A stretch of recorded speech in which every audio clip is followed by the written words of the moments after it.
Buenos días a todos. Gracias por asistir a la charla del día de hoy.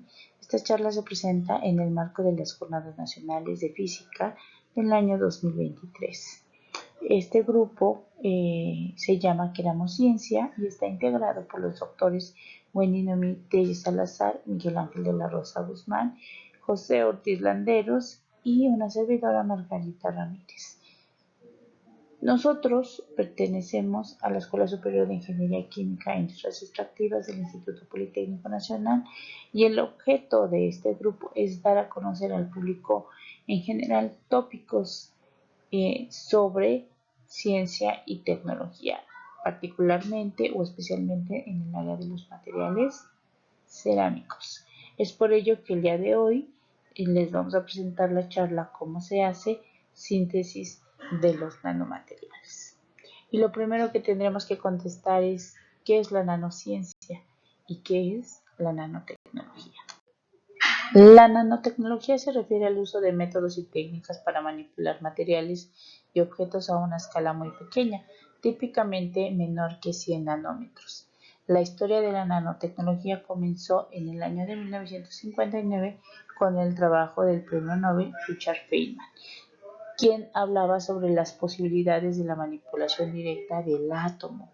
Desde que Richard Feynman pronunció su famosa charla titulada «Hay mucho espacio libre al fondo», se comenzaron a vislumbrar las oportunidades tecnológicas de lo que sería la nanotecnología. Los conceptos relacionados con la nanotecnología empiezan a tomar forma a finales de la década de los 70 y tiene su boom en el año 2000 al anunciarse la Iniciativa Nacional de Nanotecnología, un programa federal de investigación y desarrollo del gobierno de los Estados Unidos de América. Desde entonces, el desarrollo de la nanociencia y la tecnología ha sido espectacular. La primera ha permitido estudiar las propiedades de la materia en la nanoescala. ¿Qué es la nanoescala? La nanoescala es, cuando hablamos de la nanoescala estamos hablando de dimensiones entre 0.1 y 100 nanómetros o millonésimas de milímetro y describir el comportamiento de las entidades que pueblan este nanomundo como los átomos, las moléculas y agregados moleculares de todo tipo. Todo esto es el trabajo de la nanociencia. ¿Pero qué son los nanomateriales? Bueno, pues los nanomateriales son partículas tan pequeñas que solo se ven a través de un microscopio. Los nanomateriales están por todas partes, se encuentran en la naturaleza y pueden ser fácilmente transportados de un lugar a otro por el viento, tal como sucede con el polen. Pero además, cada vez están más presentes en nuestra vida cotidiana a través de los productos que nosotros consumimos en nuestro día a día. A veces, su tamaño pequeño les hace comportarse de forma distinta que la misma sustancia en tamaño más grande, lo que puede ser positivo o negativo dependiendo a qué o a quién estén impactando. Los nanomateriales son sustancias químicas o materiales cuyas partículas tienen un tamaño de entre 1 y 100 nanómetros. Sin embargo, el tamaño no es lo único que importa en el contexto normativo, en el que deben determinarse otros aspectos para considerar que un material es un nanomaterial. Entonces, acordémonos, un nanomaterial no solamente es algo pequeñito, sino es algo que, debido a ese tamaño, presenta características distintas que el mismo material en macroescala. En la siguiente figura, nosotros podemos observar una representación de la estructura de los famosos nanotubos de carbono. En esta figura se muestra un esquema de las paredes de los nanotubos de carbono. Podemos ver que tenemos nanotubos de carbono de una pared, de 2 o de 3 paredes. Y es entonces cuando observamos este tipo de esquemas que podemos entender cómo el diseño del nanomaterial implica el control a dimensiones nanométricas. No solamente es que esté pequeño, es que tiene un orden, una forma definida y esta forma le confiere características específicas a cada material. Y bueno, ya definimos qué es un nanomaterial, ya hablamos de la nanociencia, de la nanotecnología, de cómo surgen, pero siempre es importante que nosotros imaginemos cuando hablamos de un nanomaterial de qué estamos hablando. Y para ello, pues nosotros vamos a referirnos de materiales a nanoescala. Pero entonces, ¿cómo podemos tener un punto de referencia que sea común para todos? Para que podamos imaginarnos de qué estamos hablando cuando hablamos de nanomateriales, cuando hablamos de nanoescala. Pues el ejemplo más simple es las dimensiones del cabello humano. Nosotros podemos ver aquí una micrografía de un cabello humano y se nos indica que el diámetro aproximado de un cabello humano es de 60 micras y los materiales nano tienen tamaños de 0.001 micra. Ahí empieza lo nano.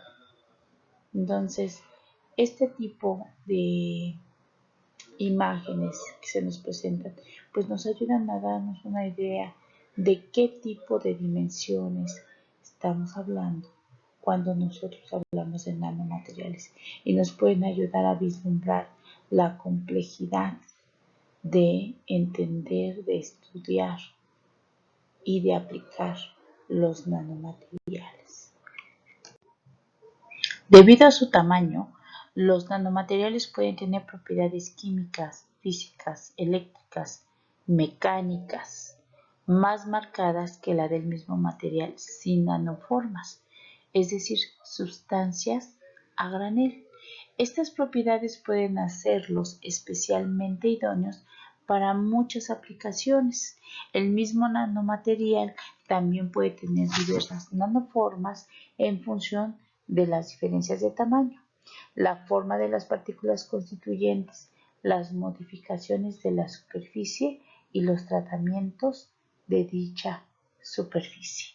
En la imagen nosotros observamos oro en distinto tamaño y observamos que dependiendo del tamaño que tengan estas partículas macroscópicas o nanopartículas de oro, pues a simple vista hay un cambio en la coloración, hay una diferencia en la coloración y esta diferencia en la coloración también implica diferencia en alguna otra de sus propiedades.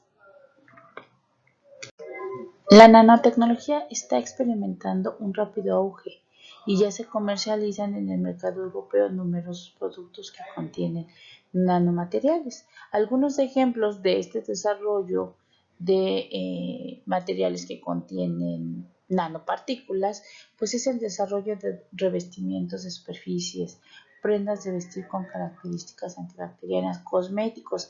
A lo mejor esto es lo más común, lo que más tenemos a la mano, porque vamos al súper, buscamos cremas y nos dicen que contienen nanopartículas de algún metal, por ejemplo, que le confiere características muy específicas. Otros ejemplos pues los podemos encontrar en productos alimenticios, en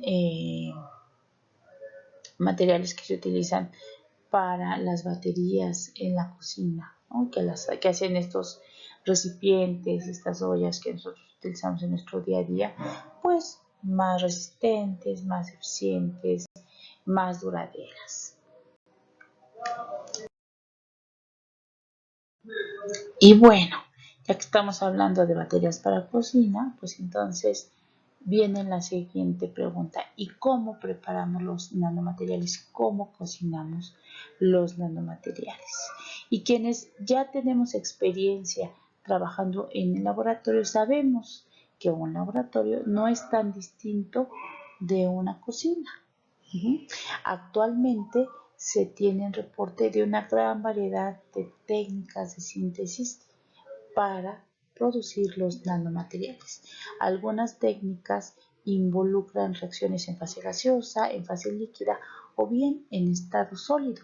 Las técnicas de síntesis pueden involucrar equipos muy sofisticados, instrumentados con sistemas de vacío, sensores, etc. Sin embargo, también existen métodos de síntesis química que requieren de condiciones experimentales relativamente sencillas y por lo tanto, pues los equipos que nosotros ocupamos para poder llevar a cabo pues nuestra síntesis pues es también sencillo.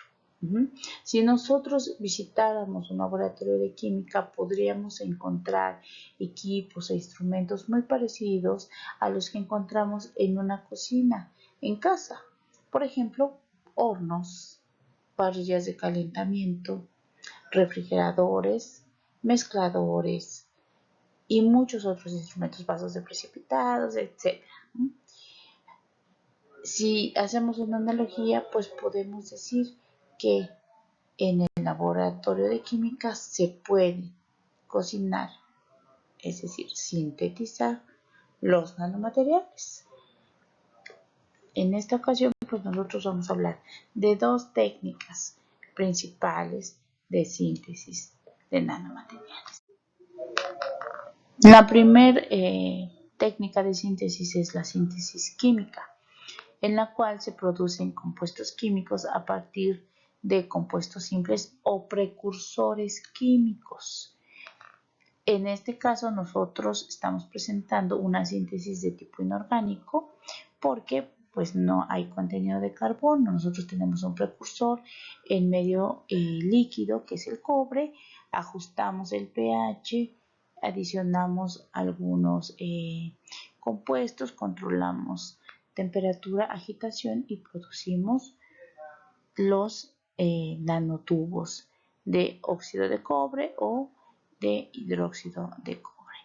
El proceso de síntesis química suele implicar una serie de pasos. En estos pasos, como ya les había mencionado, pues se combinan diferentes compuestos, diferentes reactivos para formar un producto intermedio. En pasos posteriores, este producto intermedio se convierte en el producto deseado y bueno, pues hay pasos que implican la limpieza o la purificación del producto que nosotros estamos buscando. La síntesis química es una ciencia compleja que requiere de un profundo conocimiento de química y de tecnología. Otra técnica de síntesis es la síntesis hidrotermal y aquí podemos leer una definición que nos dice que el término hidrotermal se refiere a cualquier reacción química heterogénea que se lleva a cabo en presencia de un solvente, que puede ser agua o cualquier otro solvente, ¿verdad? Por arriba de la temperatura ambiente y una presión autógena mayor a una atmósfera en un sistema cerrado. La síntesis hidrotermal es entonces un proceso de reacción química que se lleva a cabo en un medio líquido a altas temperaturas y a altas presiones. Primero, los reactivos se disuelven en un solvente y se calientan a temperatura superior al ambiente. La presión en nuestro sistema puede llegar a ser tan alta como 1000 atmósferas. En este proceso se utilizan diferentes materiales y nos sirve para sintetizar materiales como polímeros o nanomateriales, ¿no? Que es lo que a nosotros, pues en este caso, nos importa. En el proceso de la síntesis hidrotermal se pueden dividir o se pueden considerar tres etapas que suceden. Primero, la disolución de los materiales reactivos. Posteriormente viene algo que se llama nucleación, en donde los átomos o las moléculas de los reactivos se combinan para formar núcleos de cristalización. Y la última etapa es el crecimiento, en donde estos núcleos de cristalización crecen hasta formar cristales. La temperatura y la presión aquí juegan un papel muy importante en el proceso de la síntesis hidrotermal.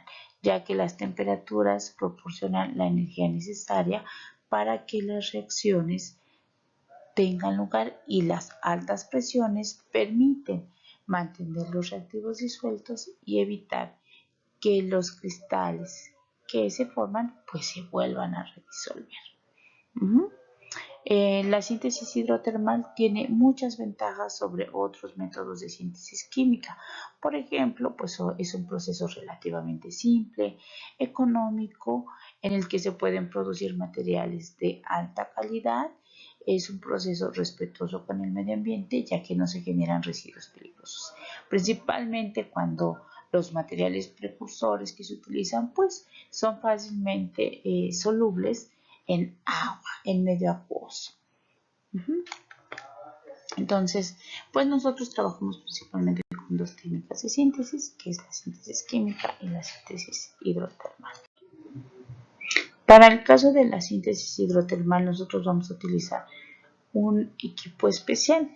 Este equipo especial se llama autoclave. El autoclave es un recipiente hecho de acero inoxidable. ¿Por qué de acero? Porque el acero es un material que resiste las altas presiones. Además, es un material metálico que tiene una buena conductividad térmica, lo que nos va a permitir calentar el sistema acuoso o el sistema líquido con el que vamos a estar trabajando. Estos autoclaves pues están integrados por diferentes válvulas que nos permiten adicionar o retirar solución o sustancia durante nuestra operación de síntesis. Además, tienen indicadores de temperatura, indicadores de presión que nos permiten controlar nuestro proceso de síntesis. Y además tienen algún recipiente interno que puede estar hecho de un material como el teflón, que es inerte a la mayoría de los solventes y de los materiales precursores con los que se trabaja. Finalmente, si nosotros tenemos inquietudes sobre la nanociencia y la nanotecnología, pues podemos encontrar diversas fuentes bibliográficas que nos pueden explicar muchos detalles. Uno de estos libros que nosotros recomendamos es El Nanomundo en tus manos. Es un libro que nos introduce al mundo de los nanomateriales de forma sencilla y clara. Y finalmente, pues nosotros vamos a presentarles una pequeña demostración experimental en la que les vamos a platicar cómo obtenemos un material a través de los dos métodos de síntesis que nosotros platicamos, a través de la síntesis química y a través del método hidrotermal. Por favor, acompáñenos a ver el siguiente video en el que pues les vamos explicando cuáles son los pasos para poder llevar a cabo esta síntesis de un nanomaterial. Bien, retomaremos lo que es la síntesis hidrotermal. El término hidrotermal se origina en la geología refiriéndose a la formación de determinadas rocas y minerales por acción del agua con alta presión y temperatura. Por ende, la síntesis hidrotermal de nanomateriales se refiere a la formación de compuestos con tamaño y morfología específicos en condiciones elevadas de presión y temperatura. El método consiste en colocar los precursores en agua o en algún otro solvente dentro de un sistema cerrado y llevarlos a temperaturas mayores a los 100 grados centígrados durante cierto tiempo. Cuando se utiliza un solvente diferente al agua, al método se le denomina síntesis solvotermal.